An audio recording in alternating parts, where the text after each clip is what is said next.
ಎಲ್ರಿಗೂ ನಮಸ್ಕಾರ. ಬ್ರೇನಿ ಫೋಟನ್ ಚಾನೆಲ್ಗೆ ನಿಮ್ಗೆಲ್ಲ ಸ್ವಾಗತ. ಈ ವಿಡಿಯೋ ಎಲ್ಲ ಮಹಿಳೆಯರಿಗೆ ಹೆಲ್ಪ್ ಆಗತ್ತೆ. ಮಹಿಳೆಯ ಏಳಿಗೆನ ಬಯಸುವಂತ ಪುರುಷರಿಗೂ ಕೂಡ ಈ ವಿಡಿಯೋ ಹೆಲ್ಪ್ ಆಗತ್ತೆ. ನಾವೆಲ್ಲ ಮಹಿಳೆಯರು ಹೆಚ್ಚಾಗಿ ಹಣವನ್ನ ಕೂಡ್ಸಿರ್ತೀವಿ. ಚಿಕ್ಕ ಮೌಲ್ಯದ ಹಣವನ್ನ ಕೂಡ್ಸಿರ್ತೀವಿ. ಆ ಒಂದು ಚಿಕ್ಕ ಅಮೌಂಟ್ ಬಡ್ಡಿಯನ್ನ ತಂದ್ಕೊಡೋದಾದ್ರೆ ಯಾರಿಗೆಲ್ಲ ಖುಷಿ ಆಗಲ್ಲ ಹೇಳಿ. ಸೊ ಇವತ್ತು ಅದೇ ರೀತಿ ನಾವು ಕೂಡಿಸಿ ಉಳಿಸಿದಂತ ಹಣ ಬಡ್ಡಿಯನ್ನ ತಂದ್ಕೊಡೋ ಅಂತ ಒಂದು ಯೋಜನೆಯ ಬಗ್ಗೆ ನಾನು ಈ ವಿಡಿಯೋದಲ್ಲಿ ಹೇಳ್ತೀನಿ. ಈಗಾಗಲೇ ನಿಮ್ಗೆ ಗೊತ್ತಿರ್ಬೋದು ಈ ಯೋಜನೆ ಯಾವುದು ಅಂತ ಹೇಳಿ. ಅದೇ ಮಹಿಳಾ Samman saving certificate scheme. So ಇದು ಒಂದು ಕೇಂದ್ರ ಸರ್ಕಾರದ ಯೋಜನೆ, ನಮ್ಗೆಲ್ಲ ಗೊತ್ತು. ಇದು ಹೆಚ್ಚಾಗಿ ಪೋಸ್ಟ್ ಆಫೀಸ್ ಮಹಿಳೆಯರ ಯೋಜನೆ ಅಂತಾನೆ ಫೇಮಸ್ ಆಗಿದ್ದು. ಬಟ್ ಇದು ಪೋಸ್ಟ್ ಆಫೀಸ್ನಲ್ಲಿ ಮಾತ್ರ ಅಲ್ಲ, ಬೇರೆ ಬೇರೆ ಬ್ಯಾಂಕ್ಗಳಲ್ಲೂ ಕೂಡ ನಾವು ಈ ಒಂದು ಅಕೌಂಟ್ ಅನ್ನ ಓಪನ್ ಮಾಡ್ಬೋದು.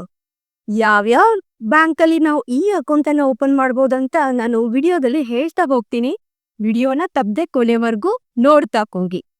ಸೊ ಇದು ಈ ಒಂದು ಯೋಜನೆ ಏಪ್ರಿಲ್ 1, 2023 ಶುರುವಾಯ್ತು. ಇದು ಒಂದು ಕೇಂದ್ರ ಸರ್ಕಾರದ ಯೋಜನೆ ಆಗಿರೋದ್ರಿಂದ ತುಂಬಾನೇ ಸೇಫ್ಟಿ ಆಗಿದೆ.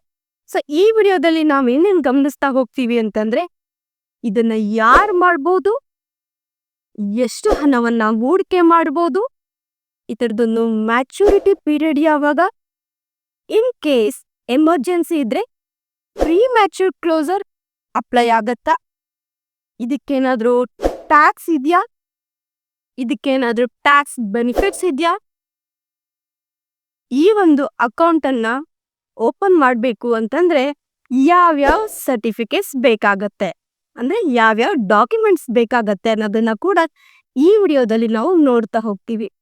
ಅದ್ರ ಜೊತೆಗೆ ಯಾಕೊಬ್ರು ಎಷ್ಟು ಅಕೌಂಟ್ ಅನ್ನ ಓಪನ್ ಮಾಡಬಹುದು. ಆದ್ರೆ ಅದಕ್ಕಿಂತ ಮುಂಚೆ ಗಮನದಲ್ಲಿಡಿ, ಈ ಒಂದು ಯೋಜನೆಯ ಲಾಭವನ್ನ ಪಡೆಯೋಕೆ ಇರುವಂತ ಕೊನೆಯ ದಿನ ಇದೇ ಮಾರ್ಚ್ 31, 2025. ಅದಕ್ಕೆ ಈ ವಿಡಿಯೋನ ನೀವು ತಪ್ಪದೆ ಕೊನೆಯವರೆಗೂ ನೋಡಿ ಈ ಒಂದು ಯೋಜನೆ ಲಾಭವನ್ನ ನೀವು ಪಡ್ಕೋಬೇಕು. ಯಾಕಂತಂದ್ರೆ ಇದು ಮಹಿಳೆಯರಿಗೆ ಮಾಡಿಸಿದಂತ ಯೋಜನೆ ಹಾಗೂ ತುಂಬಾನೇ ಶಾರ್ಟ್ ಟರ್ಮ್ ಅಲ್ಲಿ ಹಣವನ್ನ ದುಡಿದುಕೊಡೋ ಅಂತ ಯೋಜನೆ. ಹಾಗಾದ್ರೆ ವಿಡಿಯೋನ ನೋಡ್ತಾ ಹೋಗಿ. ಇದು ಟರ್ಮ್ಸ್ ಅಂಡ್ ಕಂಡೀಷನ್ಸು, ಸೊ ಏನೇನ್ ಬೇಕು ಏನೇನ್ ಬೇಡ ಎಲ್ಲವನ್ನ ನೋಡ್ತಾ ಹೋಗೋಣ. ಮೊದಲನೇದಾಗಿ ಇದನ್ನ ಯಾರು ಓಪನ್ ಮಾಡ್ಬೋದು ಅಂತಂದ್ರೆ, ನಾವು ಆಗ್ಲೇನೆ ನೋಡಿದ್ವಿ, ಇದು ಹೆಸರಲ್ಲೇ ಇದೆ, ಯೋಜನೆ ಹೆಸರಲ್ಲೇ ಇದೆ, ಮಹಿಳಾ ಸಮ್ಮಾನ್ ಸ್ಕೀಮ್ ಅಂತ ಹೇಳಿ. ಸೊ ಭಾರತದ ಯಾವುದೇ ಮಹಿಳೆಯು ಕೂಡ ಈ ಒಂದು ಯೋಜನೆಯ ಲಾಭವನ್ನ ಪಡ್ಕೋಬಹುದು. ಹಾಗಾದ್ರೆ ಇದಕ್ಕೆ ವಯಸ್ಸಿನ ಲಿಮಿಟ್ ಏನಾದ್ರೂ ಇದೆಯಾ? ಖಂಡಿತವಾಗಿಯೂ ಇಲ್ಲ. ಇದಕ್ಕೆ ಯಾವುದೇ ಅಪ್ಪರ್ ಏಜ್ ನ ಲಿಮಿಟ್ ಇಲ್ಲ. ನೀವೇನಾದ್ರೂ 18 ವರ್ಷದ ಮೇಲ್ಪಟ್ಟಿನ ಮಹಿಳೆ ಆಗಿದ್ರೆ ಸ್ವತಂತ್ರವಾಗಿ ಹೋಗಿ ಈ ಒಂದು ಸ್ಕೀಮ್ ನ ಅಪ್ಲೈ ಮಾಡಬಹುದು. ಇನ್ ಕೇಸ್ 18 ವಯಸ್ಸಿನ ಒಳಗಡೆ ಹೆಣ್ಮಕ್ಳಾಗಿದ್ರೆ ಯಾರಾದ್ರೂ ಗಾರ್ಡಿಯರ್ ಅಥವಾ ಪೇರೆಂಟ್ಸ್ ಸಹಾಯದಿಂದ ಈ ಒಂದು ಯೋಜನೆಯ ಲಾಭವನ್ನ ಪಡ್ಕೋಬಹುದು. ಅಂದ್ರೆ ಅಪ್ಪ, ಅಣ್ಣ, ಅಮ್ಮ, ಸೊ ಯಾರಾದ್ರೂ ಪೇರೆಂಟ್ಸ್ ಅಥವಾ ಗಾರ್ಡಿಯರ್ ಹೆಲ್ಪ್ ಅನ್ನ ತಗೋಬಹುದು. ಸೊ ಇದಕ್ಕಾಗಿ ಯಾವುದೇ ಹೆಣ್ಣು ಮಗು ಕೂಡ ಈ ಒಂದು ಯೋಜನೆಯ ಲಾಭವನ್ನ ಪಡ್ಕೋಬಹುದು. ಹಾಗಾದ್ರೆ ಈ ಯೋಜನೆ ನಮಗೆ ಯಾಕೆ ಇಂಪಾರ್ಟೆಂಟ್ ಅಂತಂದ್ರೆ, ಇದರದ್ದು ರೇಟ್ ಆಫ್ ಇಂಟ್ರೆಸ್ಟ್. ಸೊ ಇದ್ರ ರೇಟ್ ಆಫ್ ಇಂಟ್ರೆಸ್ಟ್ ಬಂದ್ಬಿಟ್ಟು 7.5. ಸೊ ಗೊತ್ತಾಯ್ತಲ್ವಾ, 7.5 ಅಂದ್ರೆ ಹ್ಯೂಜ್ ಇಂಟ್ರೆಸ್ಟ್ ಅಂತಾನೆ ಹೇಳ್ಬೋದು.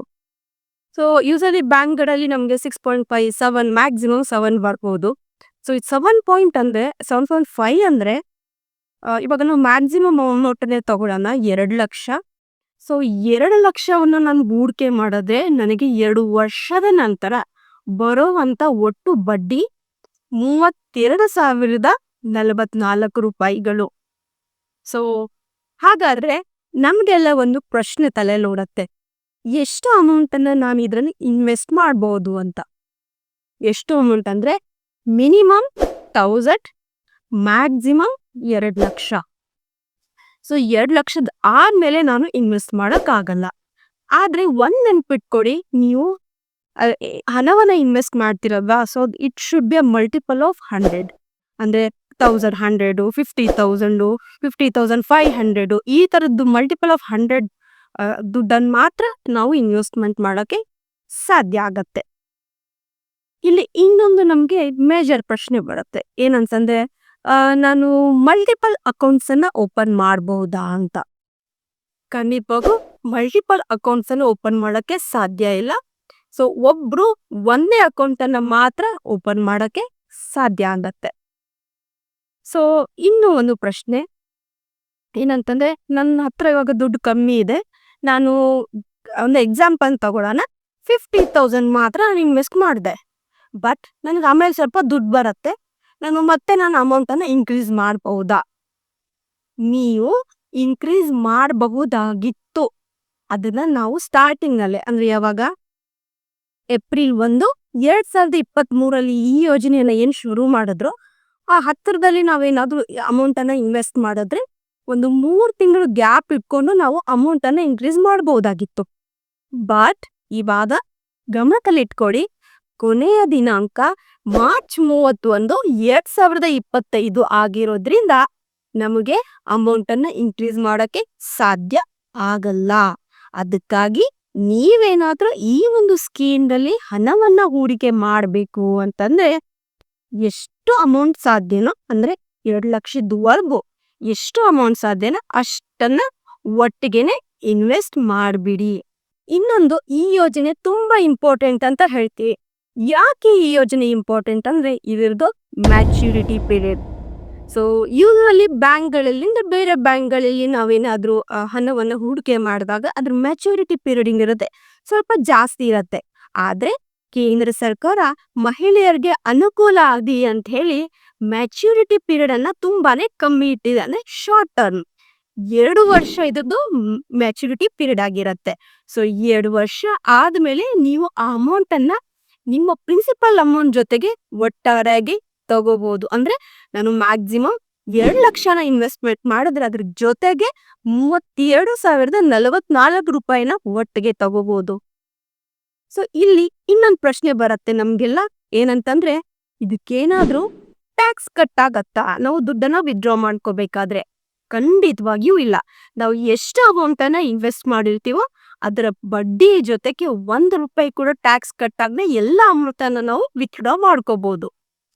ಸೊ ಇನ್ ಕೇಸ್ 2 ವರ್ಷದಲ್ಲಿ ನನಗೇನಾದ್ರೂ ಎಮರ್ಜೆನ್ಸಿ ಬಂತು, ಸೊ ಆ ಎಮರ್ಜೆನ್ಸಿನಲ್ಲಿ ನಾನು ಇದನ್ನ ಪ್ರಿಮ್ಯಾಚೂರ್ ಕ್ಲೋಸರ್ ಮಾಡ್ಬೋದಾ? ಖಂಡಿತವಾಗಿಯೂ ಮಾಡ್ಬೋದು. ಸೊ ಅದಕ್ಕೆ ಸರ್ಟೆನ್ ಕಂಡೀಷನ್ಸ್ ಇದೆ. ಮೇನ್ ಕಂಡೀಷನ್ ಬಂದ್ಬಿಟ್ಟು ಮೆಡಿಕಲ್ ಎಮರ್ಜೆನ್ಸಿ. ಸೊ ನಿಮಗೇನಾದ್ರೂ ನೀವು ಈ ಹಣವನ್ನ ಹೂಡಿಕೆ ಮಾಡಿದ್ಮೇಲೆ ಮೆಡಿಕಲ್ ಎಮರ್ಜೆನ್ಸಿ ಬಂದಾಗ ನೀವು ಈ ಒಂದು ಹಣವನ್ನ ರಿಕ್ವೈರ್ಡ್ ಡಾಕ್ಯುಮೆಂಟ್ಸ್ ಅನ್ನ ಸಬ್ಮಿಟ್ ಮಾಡಿ, ಅಂದ್ರೆ ನಿಮ್ಗೆ ಯಾವ ಕಾರಣಕ್ಕಾಗಿ, ಯಾವ ಒಂದು ಮೆಡಿಕಲ್ ಇಶ್ಯೂಗಾಗಿ ಈ ಒಂದು ಹಣ ಬೇಕು ಅನ್ನೋ ಅದನ್ನ ಪ್ರಾಪರ್ ಆಗಿರುವಂತ ಡಾಕ್ಯುಮೆಂಟ್ಸ್ ಅನ್ನ ಕೊಟ್ರೆ ನೀವು ಪ್ರಿಮ್ಯಾಚೂರ್ ಕ್ಲೋಸರ್ನ ಮಾಡ್ಕೋಬಹುದು. ಸೊ ಆ ಸಮಯದಲ್ಲಿ ನಿಮ್ಮ ಹಣಕ್ಕೆ ಎಷ್ಟು ಬಡ್ಡಿ ಅಪ್ಲೈ ಆಗುತ್ತೋ ಅಷ್ಟು ಹಣವನ್ನ ನೀವು ಪಡ್ಕೋಬಹುದು. ಸೊ ಅಲ್ಲಿ ಇನ್ನೊಂದು ನಿಯಮವನ್ನು ಹೇಳ್ತಾರೆ, ಇನ್ ಕೇಸ್ ಹಣ ಹೂಡಿಕೆ ಮಾಡಿದಂತ ಮಹಿಳೆ ಡೆತ್ ಆದ್ರೂ ಕೂಡ ಆ ಹಣವನ್ನ ವಿತ್ಡ್ರಾ ಮಾಡ್ಕೋಬಹುದು. ಅವರು ಪರವಾಗಿ ಯಾವ ನಾಮಿನಿ ಇರ್ತಾರೋ ಅವರು ವಿತ್ಡ್ರಾ ಮಾಡ್ಕೋಬಹುದು.